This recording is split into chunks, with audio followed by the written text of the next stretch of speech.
Топлото време ги вжешти телефонските линии на итната медицинска помош. Само изминатото деноноќие во Скопје имало повеќе од 80 интервенции.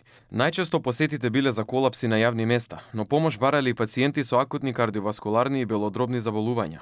Според лекарите, високите температури и променливото време се најголема причина за зголемениот број на повици.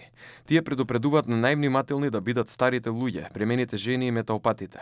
Кога е надвор поголема температурата отколку нашата телесна температура, организмот се обидува да се разлади. Всушност, срцето чука забрзано, ја носи крвта кон периферијата и затоа настанува потење. При потењето, знаете, губиме електролити и може да настане електролитен дисбаланс. При тој електролитен дисбаланс всушност делува на центарот за рамнотежа. Затоа пред колапс луѓето чувствуваат вртоглавица, зуење во ушите, еден психички немир, тресење и така може да настане колапс. Засега од надлежните нема препораки за заштита од топлотниот бран.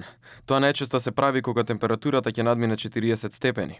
Во меѓувреме, лекарите предупредуваат во екот на жештините граѓаните да не се изложуваат на сонце во најтоплиот дел од денот, редовно да пијат течности и да избегнуваат физички напор. Синоптичарите најавуваат променливо време во следните денови, проследено со дожд, грмежи и температури до 36 степен. До крајот на ова работна седмица ќе се задржи предпладне претежно топло време, а попладне времето ќе биде нестабилно под влијание на циклонска активност која што има центар во Турција.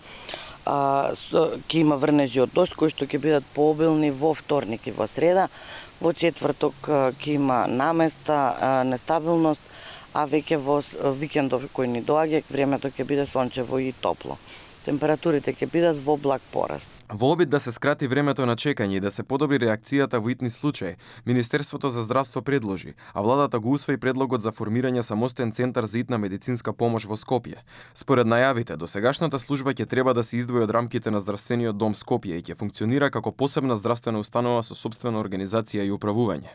Одлуката доаѓа во период кога граѓаните се почесто реагираат на доцнење на екипите на терен, а во одредени случаи времето на чекање достигнува и 30 до 40 минути, време кое може да биде клучно за спас на човечки живот.